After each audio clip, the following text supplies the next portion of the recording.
8:35 a.m. January 2025. My next to part 2 more nourishment vlog. Good morning, guys. Nag-walking ko sa Mumbalay padulong sa niagi ko assumption wala pa ko nisulod. Niabot na ko sa unahan sa PSA. Walking ko.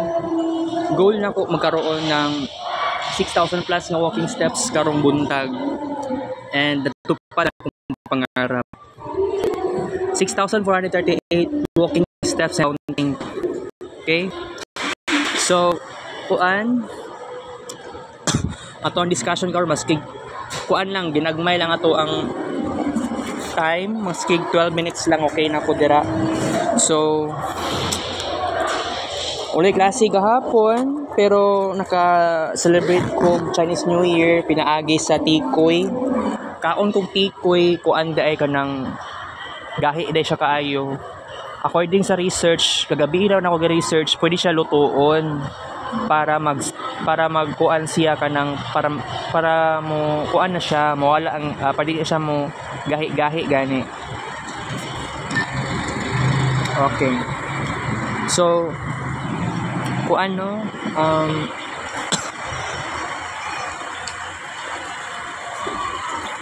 aside pa ana, so unsa pay dapat na kong buhaton kuan na tapos na po tayo sa midterm exam. Karon na ang first day sa amuang finals na lesson ana. So dali laking panahon. So ako maramdaman na ni karon kay makulbaan na punta syempre, pero sa subject ni Ma'am Christine dili naman kayo super kulba. Kuan naman na siya C#, pero by the way makulbaan gihapon kay napay midterm PT unya. Siguro I think na kay Sir Jerome naapod kay Ma'am Christine. Kato ganing last time nga about sa exam, katong kay Ma'am Christine na quiz. Katong kay Ma'am Christine na exam, by the way. Wala ko ni gamit og cellphone. Pero akong mga classmates gamit ito og cellphone para sa ChatGPT, so na sila cheating sa exam. Pero sa actual na subject is Sir Jerome sa yang exam which was last Tuesday, gamit ko og DeepSeek, dili ChatGPT akong gamit, DeepSeek talaga akong gamit.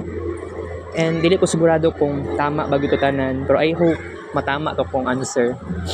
So karon na akong kuningon sa inyo, di ba last Tuesday ningon ko sa inyo nga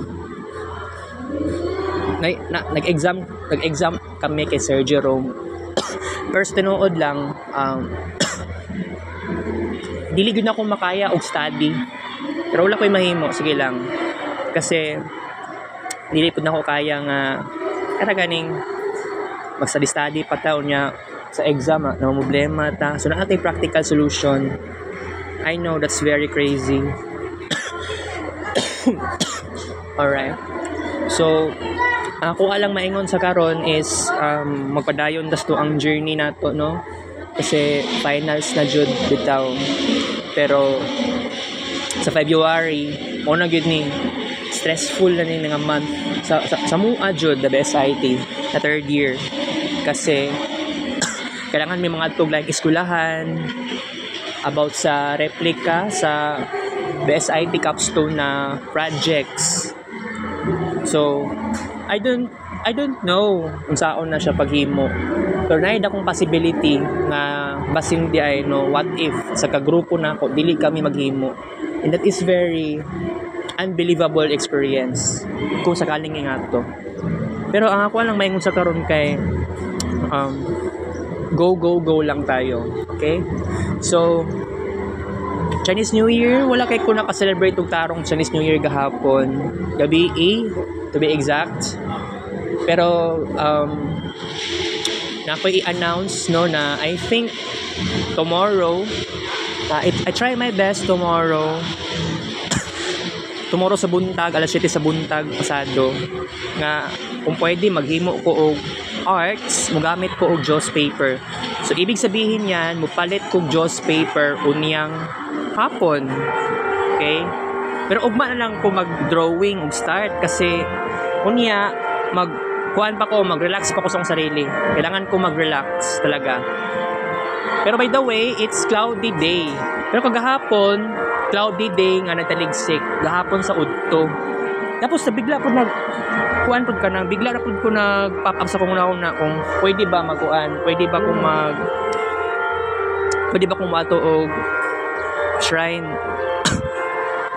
Dili porke Chinese New Year. Pero kuan man good, more likely nagpap up sa kung na gusto ba kung mato og shrine. So ang ako ang gikuan, wala na ako gipadayon kay taligsik man gid kusog pa kayong ulan. More likely taligsik dito tong time nga palit usodan nya gahapon sa hapon, more likely nag-ulan-ulan naman to. Pero nawala yata ang ulan. Pero nagpalit kong pan gahapon sa hapon. Wala pa to alas 3. Palit na ko itong pagkaon. Akong mama ato nasa kwarto. Mao gani. Dali po ko ato og palit og pan. Kaya tan-aw man ko sa Facebook account kay Timonik nga nag-post man gud siya na nag-display na siya og ayang gibaligya gani. Oo. Na siya gi-post gahapon. So ako gipaspasan na ako, mugawas kay kog agad-agad. Mao na siya. Okay? So midterm PT unya. Duha ka subjects na major na ako. Pero ambot lang kay Sir Saul unya sa Re-Ed 4 kung magatag ba siya og midterm PT magkuan pa man na to be announced pa man na unyang gabi. Pero ngano kaya no makulbaan ko usahay walay reason kuan naman siguro ni kanang sa una ka mang sa kung gikan pod ba, so makuan po ko kanang frustrated po kaayo ko sa nga nga situation. By the way, saba kayo ang gym kay kuan na IPE sa senior high school yata na sila. More sa Arnis man yata na siya Arnis man gud ako nakita ba. Okay? More sa Arnis na amag yung mga stick. Pero di ko sigurado si tawag yun na. Okay? By the way, kining college life na ko karon, dili man siya complete failure sa ko na ako'y success. Pero I have to be promised to myself, pangarap na ako. Lami bitaw kayo mo eskwela balik sa college. Pero na-feel na ako murabag sayang, mura akong nasayangan ng oras po kung eskwela kong balik siguro. Mo gusto na ako pero napukikuan pod ba, alinlangan pod nga what if pag may edad kong 30 plus pag abot sa 2030s na dili ko sigurado kung sure na bagyod ko mo eskwela o college ani or senior high school. Kay kung mo eskwela akong balik pwede man unta no. So kung pwede walay problema.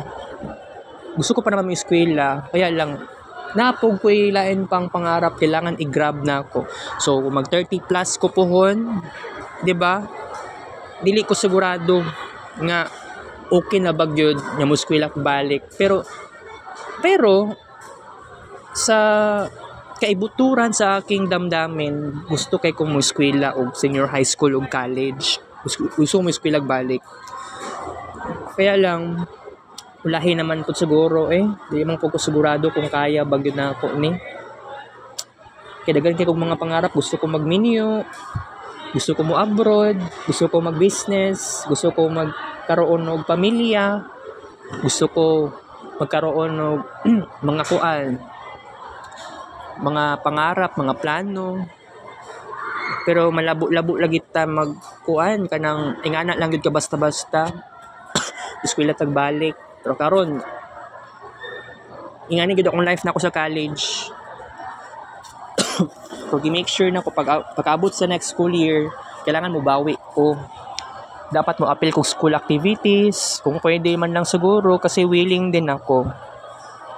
Kung sa mga events diri kailangan ko mo join, pero unsaon man nga naka-join lagi ta pero dili man kayo super lingaw, so wala tay mahimo. Pero sige lang kasi in the future naa pa tay mga kuan next school year to be exact. And then kuan pa di ay next school year. So sabihin natin 2026. So sabihin natin nga na 2026 up to 2027. So naapa ko'y pinaka-last na school year na ako diri. So kining sa batch nila Jeffrel araw. So kung ingana man lang may tabo, siguro I think no na ito ay makulbaan ka ani sa inganang situation, di ba? Big isip unsay mong nauna-hunaan, makulbaan ka. Pero no, karon lang ko moingon sa inyo ani guys, basin di ay what if di na lang ko miskwela og balik sa senior high school sa 2030s. Kasi na-feel ako sayang na kayong oras. So kung sabihin natin miskwela kong balik, 6 years na siya total.